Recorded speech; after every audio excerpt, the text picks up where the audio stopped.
Assalamualaikum warahmatullahi wabarakatuh. Perkenalkan, nama saya Fitra Fadila selaku moderator dari kelompok 1 dengan anggota yang pertama Nur Irsan, kedua Venosha Galeri Valentin, ketiga Siti Rahma, keempat Aulia Fadila Nur, dan terakhir Iska Warahma. Kami di sini dari kelompok 1 akan membahas tentang epidemiologi deskriptif.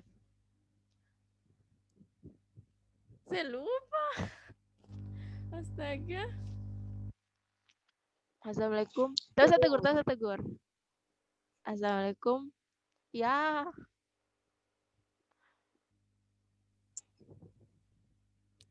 Lanjut.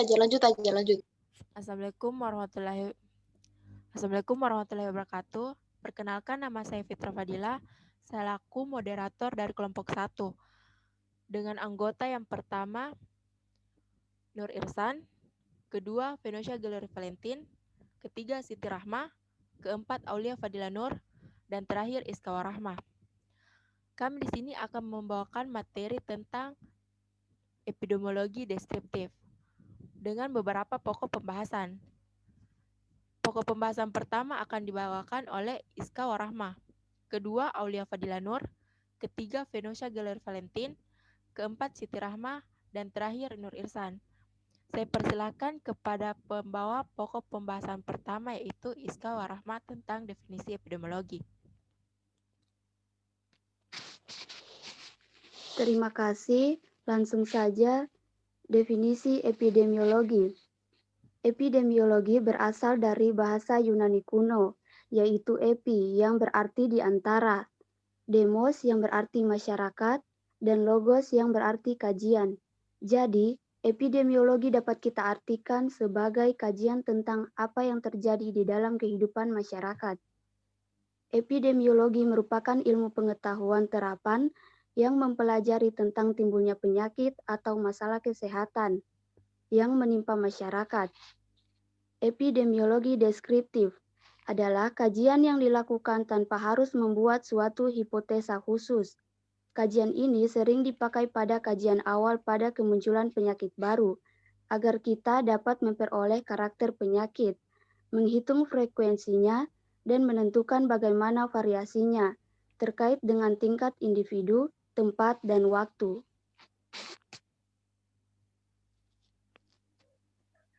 Tujuan epidemiologi deskripsi. Yang pertama, untuk menggambarkan distribusi keadaan masalah kesehatan sehingga dapat dikelompokkan pada masyarakat yang paling banyak terserang penyakit. Yang kedua, untuk memperkirakan besarnya masalah kesehatan pada berbagai kelompok.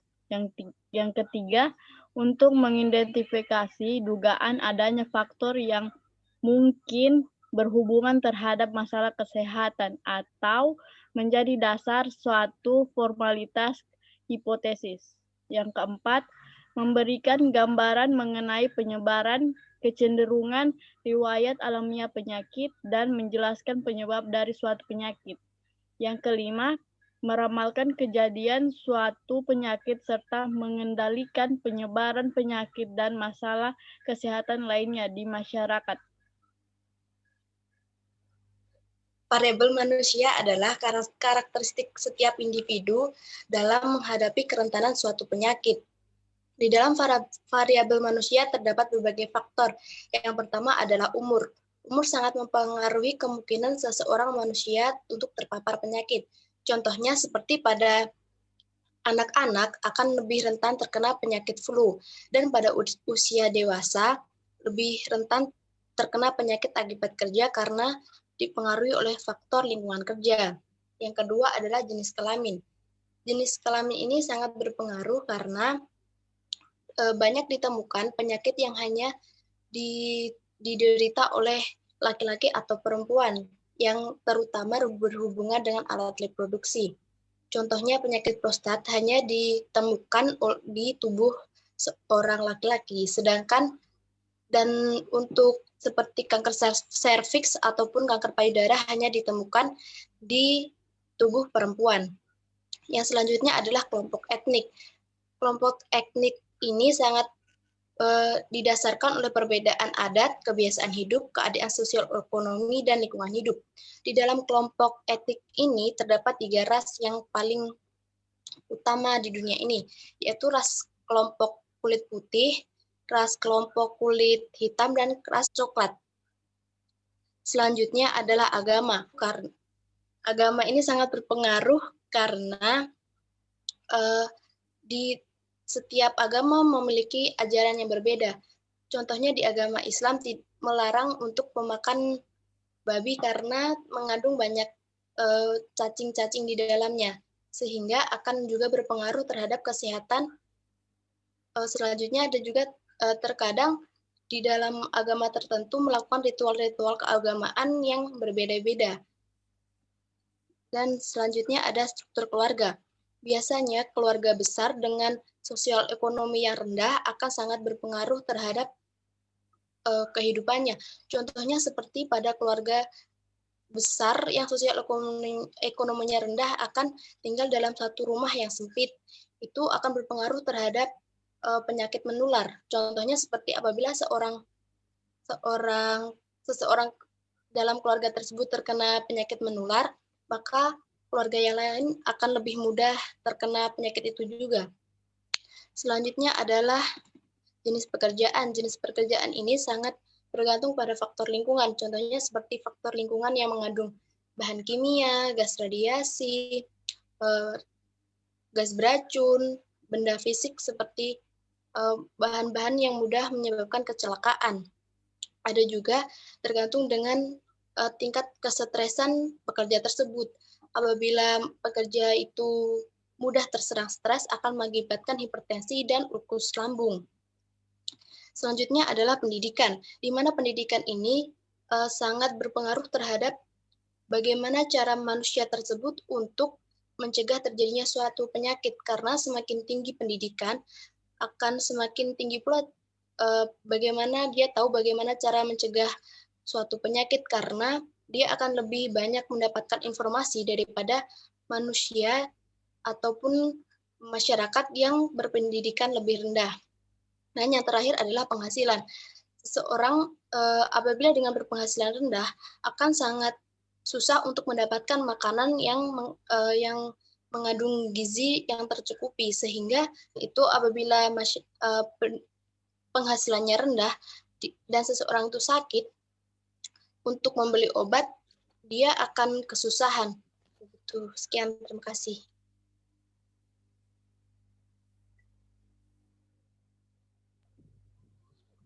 Variabel tempat. Jadi variabel tempat ini dia terbagi menjadi 3, yaitu lingkungan biologis, lingkungan kimiawi dan fisik, dan lingkungan sosial. Jadi yang pertama kita masuk dulu pada variabel tempat. Jadi variabel tempat ini merupakan salah satu variabel penting dalam epidemiologi deskriptif karena pengetahuan tentang tempat atau lokasi kejadian luar biasa atau lokasi penyakit-penyakit endemis sangat dibutuhkan ketika melakukan penelitian dan mengetahui sebaran berbagai penyakit di suatu wilayah. Nah, jadi kejadian penyakit maupun gangguan kesehatan lainnya mempunyai kecenderungan ditemukan pada tempat-tempat tertentu.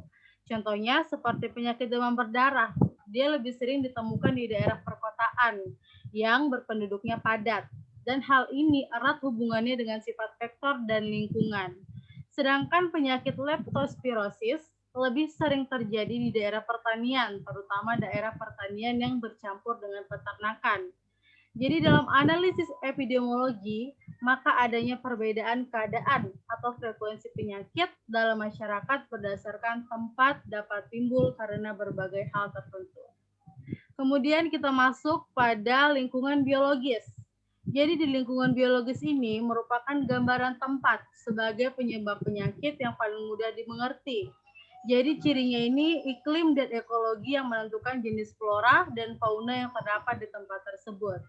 Jadi ciri tersebut dapat mempengaruhi pola penyakit dengan melalui suhu, kelembapan, dan kondisi lain yang sesuai untuk hidupnya parasit penyebab penyakit yang hidup di luar tubuh manusia.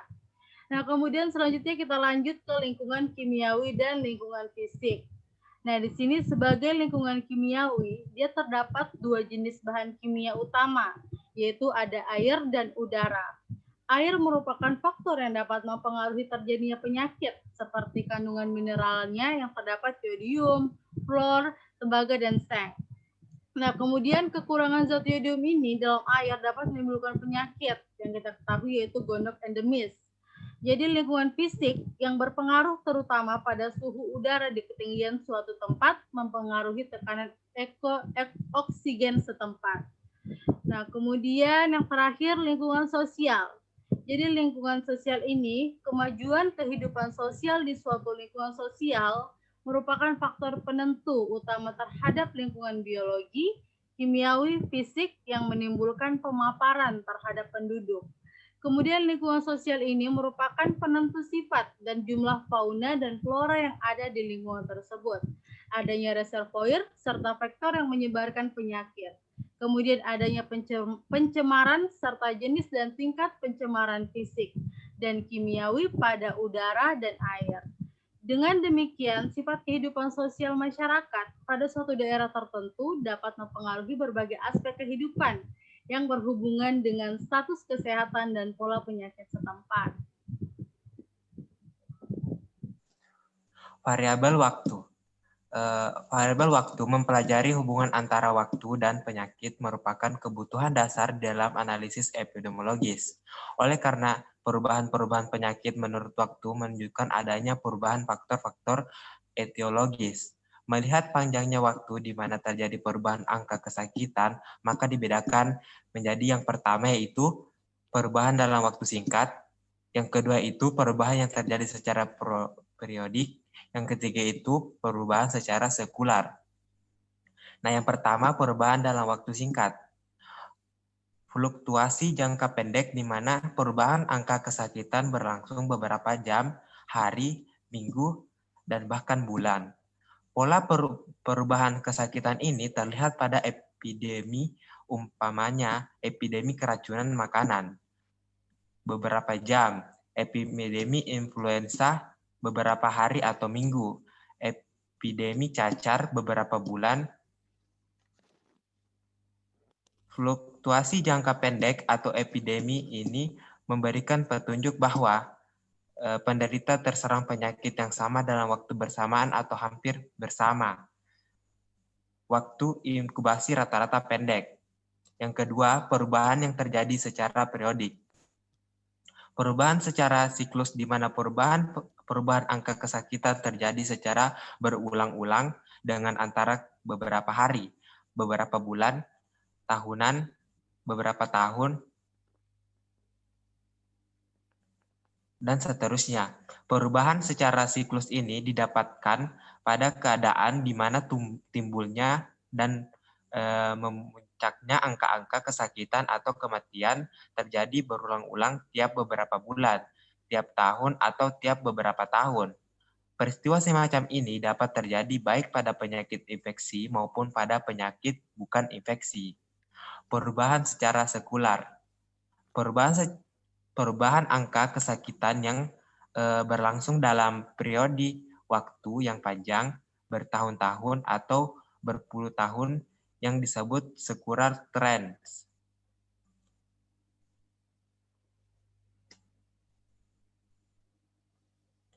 Manfaat dari epidemi deskriptif itu sendiri yang pertama memberikan masukan tentang pengolahan sumber daya dalam rangka perencanaan yang efisien. Yang kedua dapat digunakan sebagai bukti ilmiah inferensi hubungan kasual atau sebab akibat. Yang ketiga yaitu meramalkan kejadian penyakit. Yang keempat mengevaluasi efektivitas intervensi kesehatan masyarakat. Sekian pemaparan dari kelompok kami, lebih kurangnya mohon dimaafkan. Wabillahi taufiq wal hidayah. Wassalamualaikum warahmatullahi wabarakatuh.